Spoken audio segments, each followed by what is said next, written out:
ನಮಸ್ಕಾರ ವೀಕ್ಷಕರೇ.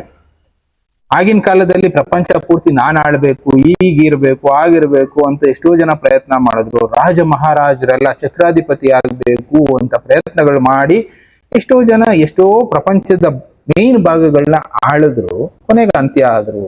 ಯಾಕೆ ಇದನ್ನ ಹೇಳ್ತಾ ಇದ್ದೀನಿ ಅಂದ್ರೆ, ಇಲ್ಲಿ ತೋರಿಸ್ತಾ ಇರೋ ಒಬ್ಬ ವ್ಯಕ್ತಿ ರಾತ್ಸ್ಚೈಲ್ಡ್ ಕೇಳಿರ್ತೀರಾ.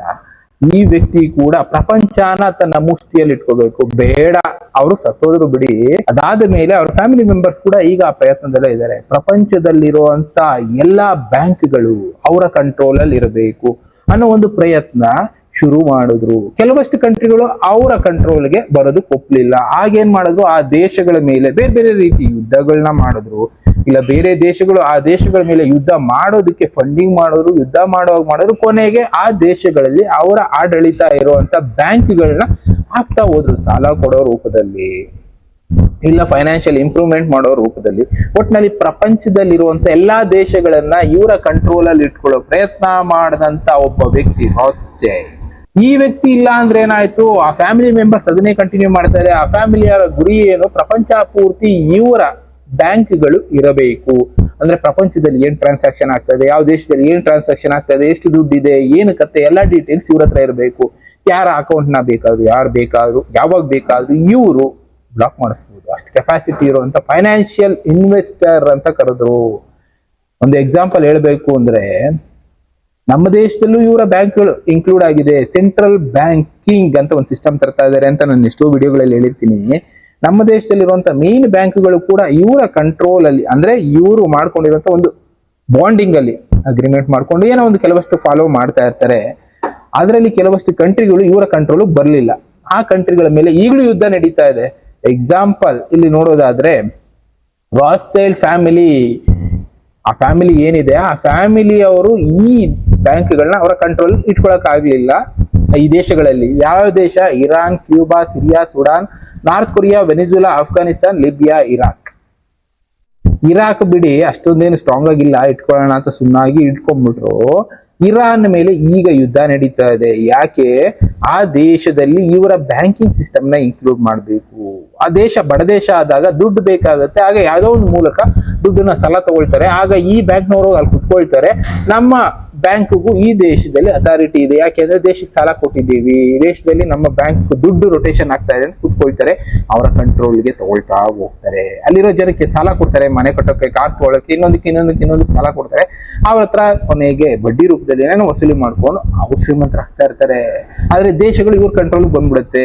ಕೆಲವಷ್ಟು ದೇಶಗಳು ಇವ್ರ ಕಂಟ್ರೋಲ್ ಅಲ್ಲಿ ಇರ್ಲಿಲ್ವಲ್ಲ, ಆ ದೇಶಗಳ ಮೇಲೆ ಯುದ್ಧ ಸಾರಾದ್ರೂ ಸರಿ ಆ ದೇಶಗಳನ್ನ ಕಂಟ್ರೋಲ್ ತಗೋಬೇಕು ಅಂತ ಪ್ರಯತ್ನ ಮಾಡ್ತಾ ಇದೆ ಈ ಫ್ಯಾಮಿಲಿ. ಎಕ್ಸಾಂಪಲ್, ಇರಾನ್ ಯುದ್ಧ ನಡೀತಾನೆ ಇದೆ, ನಡೆಸ್ತಾರೆ ಎಲ್ಲಿ ತನಕ ಅವ್ರ ಆಡಳಿತ ಬರೋ ತನಕ. ವೆನಿಜುಲಾ ಅಧ್ಯಕ್ಷರನ್ನೇ ಕಿಡ್ನಾಪ್ ಮಾಡಿಸಿದ್ರು, ಮುಗಿದೋಯ್ತು. ಆ ದೇಶದಲ್ಲಿ ಇವ್ರು ಇನ್ವಾಲ್ವ್ ಆಗೋಗ್ತಾರೆ. ಇನ್ನ ನಾರ್ತ್ ಕೊರಿಯಾ ರೀಸೆಂಟ್ ಆಗಿ ಒಂದು ಅಟ್ಯಾಕ್ ಕೂಡ ನಡೀತಾ ಇದೆ. ಕಿಮ್ ಜಾಂಗ್ ಹೆಸರು ಕೇಳಿರ್ತೀವಿ, ನಾರ್ತ್ ಕೊರಿಯಾ ಡಿಕ್ಟೇಟರ್ ಅಂತ ವ್ಯಕ್ತಿ ಮೇಲೆ ಅಟ್ಯಾಕ್ ಗಳು ಮಾಡ್ತಾ ಇದ್ದಾರೆ. ಯಾಕೆ, ಆ ದೇಶದಲ್ಲಿ ಇವರ ಬ್ಯಾಂಕ್ಗಳನ್ನ ಇನ್ವಾಲ್ವ್ ಮಾಡೋದಕ್ಕೆ. ಪವರ್, ದುಡ್ಡು ಬೇಕು, ಅವ್ರು ಹೇಳಿದ್ದು ನಡಿಬೇಕು ಅನ್ನೋದಕ್ಕೆ ಏನ್ ಬೇಕಾದ್ರೂ ಮಾಡ್ತಾರೆ ಅನ್ನೋದಕ್ಕೆ ಒಂದು ಎಕ್ಸಾಂಪಲ್ ಹೇಳ್ತಾ ಇದ್ದೀನಿ. ಭೂಮಿ ಮೇಲೆ 195 ದೇಶಗಳಿದಾವೆ. ಸಣ್ಣ ಪುಟ್ಟ ಬಿಟ್ಬಿಡೋಣ ಬಿಡಿ, 195 ದೇಶಗಳು. ಆ 195 ದೇಶಗಳಲ್ಲಿ ಮೇಜರ್ ದೇಶಗಳಲ್ಲೆಲ್ಲ ಇವರ ಮೇಜರ್ ಬ್ಯಾಂಕ್ಗಳಿದೆ. ಅಮೆರಿಕ, ಯುರೋಪ್, ಎಲ್ಲೋದ್ರು ನೋಡಿ ಕಾಣಿಸ್ತದೆ. ಒಂದೊಂದು ಡಾಟಾ ಅಲ್ಲಿ ತೋರಿಸ್ಕೊಂಡು ಹೋಗಿದ್ದಾರೆ. ಇದು ನಾನು ಅವ್ರ ವೆಬ್ಸೈಟ್ ಅಲ್ಲೇ ತೋರಿಸ್ತಾ ಇರೋದು. ರಾತ್ಸ್ಚೈಲ್ಡ್ ಅಂದ್ರೆ ಇವರು ಪ್ರಪಂಚ ಪೂರ್ತಿ ಅವರ ಕಂಟ್ರೋಲ್ ಅಲ್ಲಿ 40 ಕಂಟ್ರಿ ಡೈರೆಕ್ಟ್ ಆಗಿ ಇಟ್ಕೊಂಡಿದ್ದಾರೆ. ಅಂದ್ರೆ ಇನ್ನು ಉಳಿದಿರೋ ಕಂಟ್ರಿಗಳು ಪಾರ್ಷಿಯಲಿ, ಅಂದ್ರೆ ಸಾಲ ಕೊಟ್ಟು ಇನ್ನೊಂದು ರೂಪದಲ್ಲೂ ಅವರ ಕಂಟ್ರೋಲ್ ಅಲ್ಲಿ ಇಟ್ಕೊಳ್ಳೋದಕ್ಕೆ ನೋಡ್ತಾರೆ. ಯಾವ್ದಾದ್ರಲ್ಲಿ ಅಂತ ನಾವು ತೋರಿಸ್ತಾರೆ, ಅವರ ಸೆಕ್ಟರ್ಗಳು ಯಾವ್ದಾವ್ದಿದೆ ಅಂತ. Automation, auto industry, consumers, retails, energy sector, power ಗ್ರಿಡ್ಸ್ಗಳು ಕರೆಂಟ್ದು, ಇನ್ನ FIG ಫುಡ್ ಸಿಸ್ಟಮ್ಗಳು, health care industry, life science, transport, infrastructure ಎಲ್ಲಾ ಕೂಡ ಎಲ್ಲದರಲ್ಲೂ ಅವ್ರು ಇನ್ವೆಸ್ಟ್ ಮಾಡಿದ್ದಾರೆ.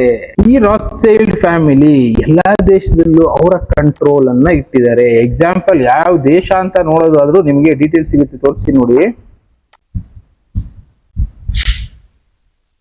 ಇಲ್ಲಿ ಕಾಣಿಸ್ತಾ ಇದೆ, ಒಂದು ವೆಬ್ಸೈಟ್ ಅಲ್ಲಿ ತೋರಿಸ್ತಾರೆ.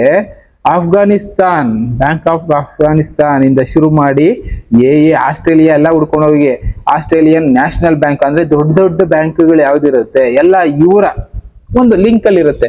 ಯಾಕೆಂದ್ರೆ ಆ ಬ್ಯಾಂಕಿಂಗ್ ಮೂಲಕ ಇವರಿಗೆ ಸಾಲ ಕೊಟ್ಟಿರ್ತಾರೆ, ಇಲ್ಲ ಇನ್ನೊಂದು ಬ್ಯಾಂಕಿಗೆ ಇವರು ಟೈಅಪ್ ಆಗಿರ್ತಾರೆ, ಇಲ್ಲಿಂದ ದುಡ್ಡಲ್ಲಿ ರೊಟೇಷನ್ ಮಾಡ್ತಾ ಇರ್ತಾರೆ.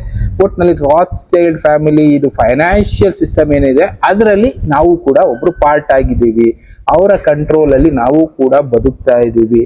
ಎಕ್ಸಾಂಪಲ್ ನಾನು ತೋರಿಸ್ತಾ ಹೋಗ್ತಾ ಇದ್ದೀನಿ ನೋಡಿ ಈ ವಿಡಿಯೋದಲ್ಲಿ. ಇವನ್ ಚೈನಾನು ಬಿಟ್ಟಿಲ್ಲ ಇವರು, ಎಲ್ಲಾ ಕಡೆ ಚೈನಾ, ಕಾಂಗೋ, ಕಾಸ್ಟ್ರಿಕಾ, ಕಾಂಬೋಡಿಯಾ, ಸಣ್ಣ ಪುಟ್ಟ ದೇಶಗಳು, ಯುರೋಪ್, ಈಜಿಪ್ಟ್ ಎಲ್ಲಾ ಕಡೆ ಹಾಕೊಂಡು ಹೋಗಿದ್ದಾರೆ. ನಮ್ ದೇಶ ಇದೆಯಾ ಲಿಸ್ಟ್ ಅಲ್ಲಿ ಅಂತ ನೋಡೋದಾದ್ರೆ ಇಂಡಿಯಾನೂ ಇದೆ. ಇಂಡಿಯಾದು ರಿಸರ್ವ್ ಬ್ಯಾಂಕ್ ಆಫ್ ಇಂಡಿಯಾ ಇವರ ಜೊತೆ ಫೈನಾನ್ಷಿಯಲ್ ಪಾರ್ಟ್ನರ್ ಅನ್ಕೋಬಹುದು, ಇಲ್ಲ ಇನ್ನೊಂದು ಅನ್ಕೋಬಹುದು ಬಿಡಿ.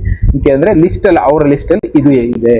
ಇನ್ನು ಬ್ಯಾಂಕ್ ಆಫ್ ಜಪಾನು, ಎಲ್ಲಾ ದೇಶಗಳಲ್ಲಿ ಸುಮಾರು ನಾನು ಅದೇ ಹೇಳಿದೆ 195 ದೇಶ ಏನಿದಾವೆ ಎಲ್ಲಾ ದೇಶಗಳಲ್ಲಿ ಇವರ ಕಂಟ್ರೋಲ್ ಅನ್ನೋದು ಇದ್ದೇ ಇದೆ. ಇವರ ಕಂಟ್ರೋಲ್ ಅಲ್ಲಿ ಇಲ್ಲದೆ ಇದ್ದ ದೇಶಗಳು ಈ 9 ಮಾತ್ರ. ಈ 9ರಲ್ಲಿ ಸಣ್ಣ ಪುಟ್ಟ ದೇಶಗಳನ್ನ ಆರಾಮಾಗಿ ಇಟ್ಕೊಂಡ್ಬಿಡ್ತಾರೆ. ಲಿಬಿಯಾದಲ್ಲಿ ಗಡಾಫಿ ಆಡಳಿತ ಇತ್ತು. ಗಡಾಫಿನ ಅಮೆರಿಕಾದವರು ಇನ್ನ ಬೇರೆ ಬೇರೆ ಸೇರ್ಕೊಂಡು ಕೊನೆಗೆ ಅಂತ್ಯ ಮಾಡೋದು. ಈಗಲೂ ಅಲ್ಲಿ ಕಂಟ್ರೋಲ್ ಮಾಡೋದಕ್ಕೆ ಪ್ರಯತ್ನ ಮಾಡ್ತಿದ್ದಾರೆ, ಮಾಡ್ಬಿಡ್ತಾರೆ ಬಿಡಿ. ಇನ್ನು ಆಫ್ಘಾನಿಸ್ತಾನ ಎಲ್ಲ ಸಣ್ಣ ಪುಟ್ಟ ದೇಶ, ಆರಾಮಾಗಿ ಇವ್ರು ಕಂಟ್ರೋಲ್ ಮಾಡ್ಬಿಡ್ತಾರೆ. ಸಾಲ ಬೇಕು ಅಂದ್ರೆ ಕೊಟ್ಟಾದ್ರೂ ಸರಿ ಕಂಟ್ರೋಲ್ ಮಾಡ್ಬಿಡ್ತಾರೆ. ಮೇನ್ ಆಗಿ ಇರಾನ್ ಒಂದು ಇವರ ಕಂಟ್ರೋಲ್ ಅಲ್ಲಿ ಇರ್ಲಿಲ್ಲ. ಇನ್ನ ನಾರ್ತ್ ಕೊರಿಯಾ ಕೂಡ ಇವರ ಕಂಟ್ರೋಲ್ ಅಲ್ಲಿ ಇಲ್ಲ. ಈ 2 ದೇಶಗಳು ಈಗ ಮೇಜರ್ ಟಾರ್ಗೆಟ್. ಆ 2 ದೇಶಗಳನ್ನ ವಶಪಡಿಸ್ಕೋಬೇಕು, ಇಲ್ಲ ವಶಪಡಿಸ್ಕೊಳ್ತಾರೆ ಅನ್ನೋದಕ್ಕಿಂತ ಫೈನಾನ್ಷಿಯಲಿ ಇವರ ಕಂಟ್ರೋಲ್ ಅಲ್ಲಿ ಇಟ್ಕೊಳ್ಳೋ ಪ್ರಯತ್ನ ಮಾಡ್ತಾ ಇದ್ದಾರೆ. ರಾತ್ಸ್ಚೈಲ್ಡ್ ಓನ್ಸ್ ಕಂಪನೀಸ್ ಅಂದ್ರೆ ಪ್ರಪಂಚ ಪೂರ್ತಿ ಒಬ್ಬರ ಕೈಯಲ್ಲಿ ರಾತ್ಸ್ಚೈಲ್ಡ್ ಕಂಪನೀಸ್ ಹಾಕಿ ಅವರ ಕಂಟ್ರೋಲ್ ಅಲ್ಲಿ ನಮ್ಮ ದುಡ್ಡು. ಇಂಥ ದಿನಗಳಲ್ಲಿ ನಾವು ಬದುಕ್ತಾ ಇದ್ದೀವಿ. ಒಬ್ಬರ ಕೈಗೆ ಪವರ್ ಅನ್ನ ಕೊಟ್ಟಿದ್ದೀವಿ, ಒಬ್ಬರ ಕೈಗೆ ದುಡ್ಡನ್ನ ಕೊಟ್ಟಿದ್ದೀವಿ. ಅವರ ಆಡಳಿತದಲ್ಲಿ ನಾವು ಬದುಕ್ತೀವಿ. ನಾನು ಅದೇ ತೋರಿಸಿದ್ದು. ಹುಡುಕ್ತಾ ಹೋದ್ರೆ ಬೇಜಾನ್ ಸಿಗುತ್ತೆ ಡೀಟೇಲ್ಸ್ ರಾತ್ಸ್ಚೈಲ್ಡ್ ಫ್ಯಾಮಿಲಿ ಬಗ್ಗೆ. ಆಗಿನ ಕಾಲದಿಂದನೂ ನಡೆಸ್ಕೊಂಡ್ ಬಂದಿದ್ದಾರೆ. ಟೋಟಲ್ ಎಲ್ಲಾ ದೇಶಗಳ ಬ್ಯಾಂಕಿಂಗ್ ಸಿಸ್ಟಮ್ನ ಅವರ ಕಂಟ್ರೋಲ್ ಅಲ್ಲಿ ಇಟ್ಕೊಂಡಿದ್ದಾರೆ. ಎಲ್ಲಾ ದೇಶಗಳು ವರ್ಲ್ಡ್ ಮ್ಯಾಪ್ ಅಲ್ಲಿ ಏನೇನಿದೆ, ಸಣ್ಣ ಪುಟ್ಟ ಬಡ ದೇಶಗಳನ್ನ ಬಿಟ್ರೆ ಇನ್ ಮೇಜರ್ ದೇಶಗಳು ಏನಿದೆ ಎಲ್ಲಾ ದೇಶಗಳಲ್ಲಿ ಅವರು ಮೇಂಟೈನ್ ಮಾಡ್ಕೊಂಡೇ ಬಂದಿದ್ದಾರೆ, ಮುಂದೆನೂ ಮೇಂಟೈನ್ ಮಾಡ್ತಾರೆ. ವೆಬ್ಸೈಟ್ ಅಲ್ಲಿ ಇರೋ ಡೀಟೇಲ್ಸ್ಗಳೇ. ಒಟ್ನಲ್ಲಿ ನಾವು ಯಾರೋ ಒಬ್ಬರ ಆಡಳಿತದಲ್ಲಿ ಇಲ್ಲ ಫೈನಾನ್ಷಿಯಲ್ ಸಿಸ್ಟಮ್ ಅಲ್ಲಿ ಬದುಕ್ತಾ ಇದ್ದೀವಿ. ಹಾಕೊಳ್ಳಿ ಯಾವ ಮಟ್ಟಕ್ಕಿದೆ ನಮಗೆ ಗೊತ್ತಿರೋ ವಿಷಯಗಳು ಎಷ್ಟೆಷ್ಟು ಇದೆ.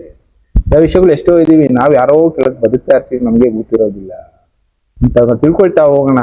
ಇದೆಲ್ಲ ಬದಲಾಯಿಸಕ್ಕಾಗುತ್ತಾ? ಆಗಲ್ಲ. ಯಾಕೆಂದ್ರೆ ಇದೊಂದು ದೊಡ್ಡ ನೆಟ್ವರ್ಕ್. ಈ ನೆಟ್ವರ್ಕ್ ಇಂದ ಹೊರಗಡೆ ಬರೋದು ತುಂಬಾನೇ ಕಷ್ಟ. ಕಂಟ್ರೋಲ್ ಮಾಡಕ್ಕಾಗತ್ತಾ? ಆಗಲ್ಲ. ದೇಶಗಳೇ ಇನ್ವಾಲ್ವ್ ಆಗ್ಬಿಡಿದಾವೆ. ಹೀಗೆ ಕಂಟ್ರೋಲ್ ಮಾಡೋದು ಚಾನ್ಸೇ ಇಲ್ಲ. ಅದರಲ್ಲೇ ಬದುಕಬೇಕು, ಅದರಲ್ಲೇ ಹೋಗ್ಬೇಕು. ಬಟ್ ಸಮಯ ಬರುತ್ತೆ ಒನ್ ಟೈಮ್. ಅದನ್ನೇ ಹೇಳಿದ್ದು, ಕಾಯೋಣ ಸಮಯಕ್ಕೆ. ಇನ್ನು ಈ ಥರದ ಎಷ್ಟೋ ವಿಷಯಗಳ ಜೊತೆ ನಾನು ಮತ್ತೆ ಸಿಗ್ತೀನಿ. Thank you, good bye.